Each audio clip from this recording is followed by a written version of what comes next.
Lady Michelle Obama. The U.S. First Lady spoke glowingly about President Obama's vision for America. Let's look at this report for more on that. There was joy in the air as the Democratic Party's national convention kicked off in Charlotte, North Carolina on Tuesday. In this rowdy start to 3 days of political theater, speaker after speaker hailed Barack Obama as a champion of the middle class. Not an elitist and out-of-touch multimillionaire businessman, they stressed, like his rival, Mitt Romney.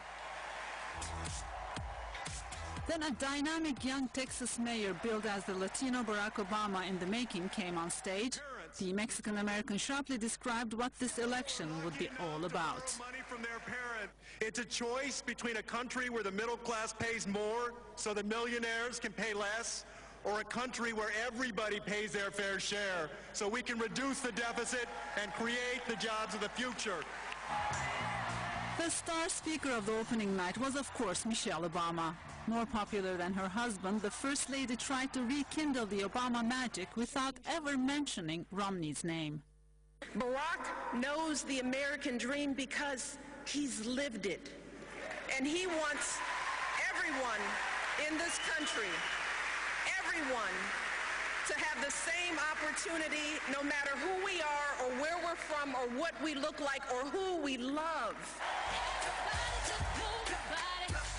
I think Michelle Obama lit the audience on fire. Her sincerity and certainly her passion about her husband, but also about the work that's left to be done. Her speech was about the spirit of a diverse country that's trying to find its way through some real challenges and real problems. Slowly but surely, the stage is being set for Barack Obama's acceptance speech on Thursday. The Democrats have less than 9 weeks to convince the voters that America is better off with the Obamas in the White House. Every hour, every day, the awful death toll in Syria's brutal civil war rises, with ordinary men, women and children bearing the brunt of the violence. UN Secretary General Ban Ki-moon now describes the situation as grave and deteriorating. His envoy, Lagdad Brahimi, says the destruction has reached catastrophic proportions. Opposition activists reported another 75 people were killed on Wednesday, including 54 before midday in the battle-ground northern city of Aleppo. Many neighborhoods in this once thriving commercial hub are now filled with fear. We must warn you that this next report from Aleppo contains images that are very disturbing. It was Nick Partin-Walls on the aftermath of an attack. Dawn in Aleppo brings the clatter of gunfire above. A people hunted by the regime's helicopter gunships. And as dusk nears, it is to the roar of bomber jets. It's that sound that terrifies ordinary residents of Aleppo daily. Jets coming in low overhead and never knowing really until you hear the blast exactly what their target is. There seems to be no pattern to the attacks unless they are designed to sow fear among the civilians. A helicopter we heard earlier may have fired the rockets that hit this house. Its fathers and neighbours here frantically coordinating the rescue. Hands and shovels inside a building that could still collapse onto them.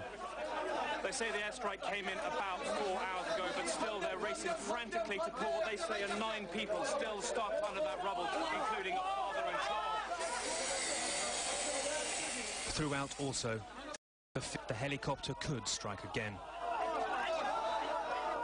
They find the first body.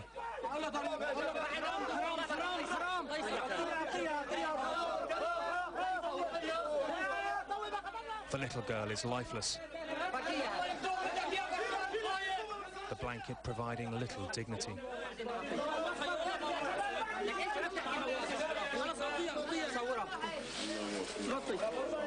Near her, moments later, they find her father's body.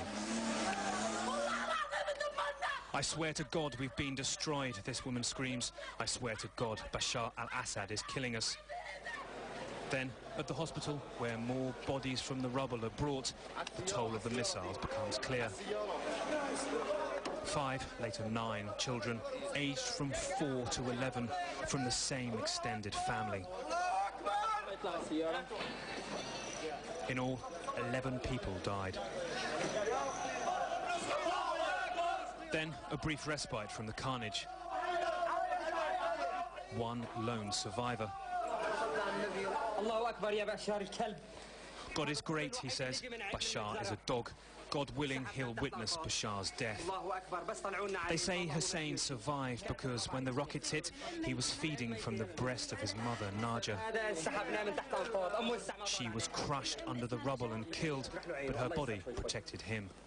A year old, he was born into Syria's bloody revolution and may yet survive it still.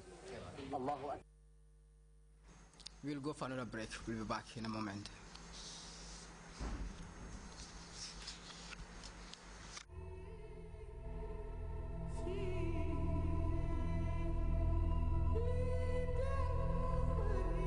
It is a story of a land, of a people, where communication has been our song, our drumbeat.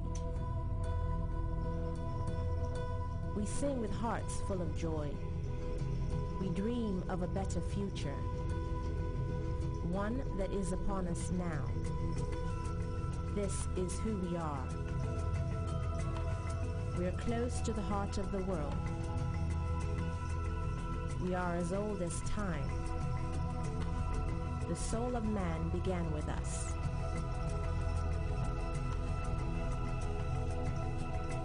We are Africa.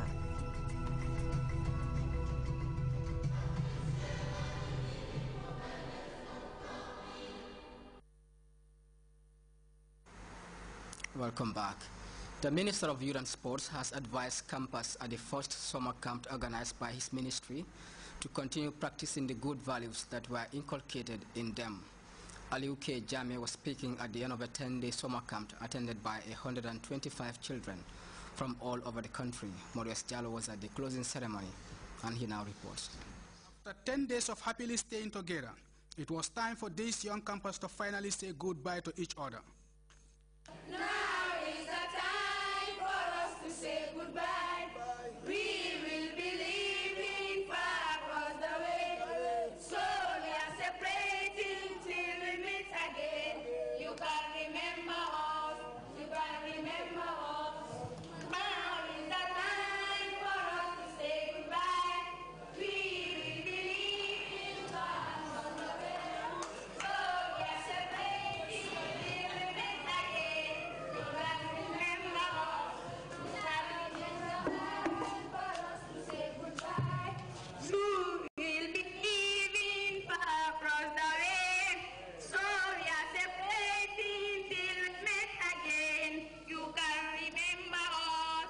An emotional farewell bringing down the curtains of the first summer camp organized by the Ministry of Youth and Sports.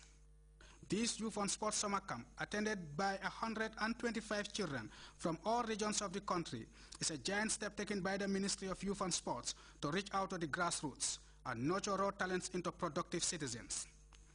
During the past 10 days, these young campers received intensive coaching on basic skills in football, basketball, handball, and other sporting disciplines. They were also trained on key issues fundamental to their development, such as leadership skills, child rights, health and environmental issues, plus good morals. For most of the young campers, this is the first time attending such a camp, and what an amazing experience it was for them. There has never been a better time to engage an entire generation to participate in sport. It improves our health, it helps us to learn, and it helps us to unite. I would like to thank the ministry for their outstanding work and making this event possible. The Minister of Youth and Sports, who presided over both the opening and closing ceremonies of the camp, advised the young boys and girls who are returning to their different regions and schools to continue practicing what they have learned, with emphasis on the good values they were taught in the camp. I want you to hold on to those good values that you have learned from here.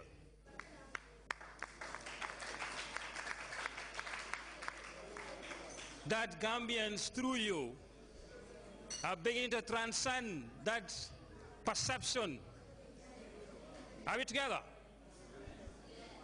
that through you, when you go home, if it is time to